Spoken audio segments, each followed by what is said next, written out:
大家好，我叫雷鋒，今日想同大家分享嘅題目就係高血壓病人嘅飲食方法。喺呢度，我會講下一啲大家都比較關心嘅問題。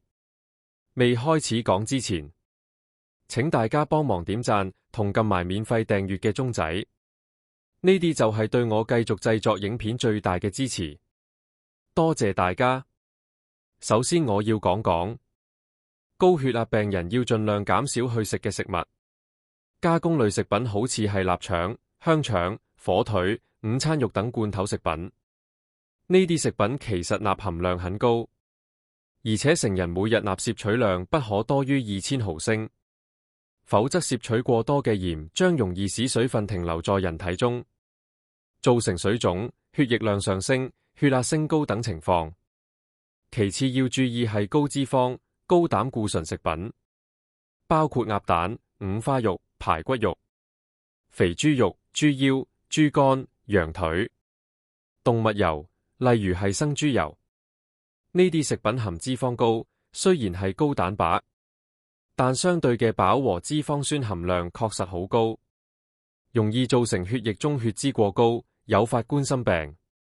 葡萄糖、蔗糖、朱古力、蛋糕等，呢啲高熱能食物會誘發肥胖。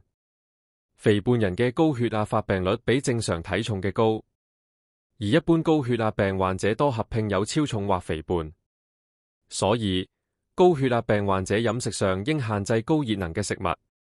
酒類飲品，飲酒可使心率增快、血管收縮、血壓升高，加速動脈硬化。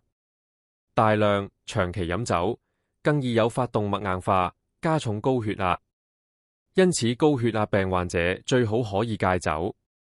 濃茶，高血壓病患者應該減少飲濃茶，尤其係飲濃烈紅茶，因為紅茶中所含嘅茶鹼最高，可以引起大腦興奮、不安、失眠、心悸等不適，從而使到血壓上升。而飲清淡綠茶則有利於高血壓病嘅治療。夾心餅乾也是高鈉食物，每100克含鈉量接近700毫克。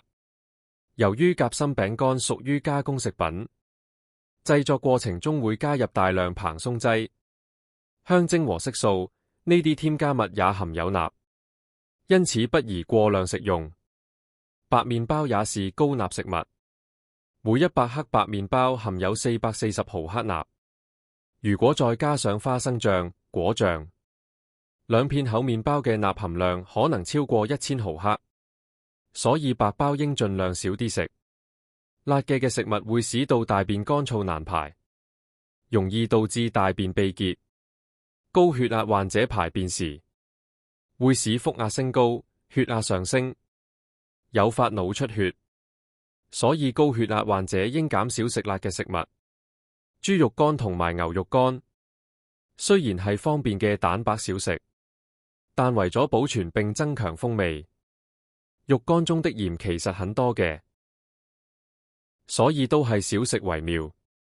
罐裝焗豆與其他罐裝豆類不同，因在製作過程添加了很多鹽，而我們又不能用水沖洗焗豆以洗掉一些鹽分，所以高血壓患者應減少吃罐裝焗豆。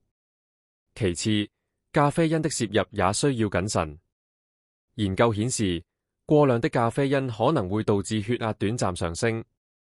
如果你喜歡咖啡，可以選擇低咖啡因嘅飲料，並注意飲用量，以減少對血壓嘅影響。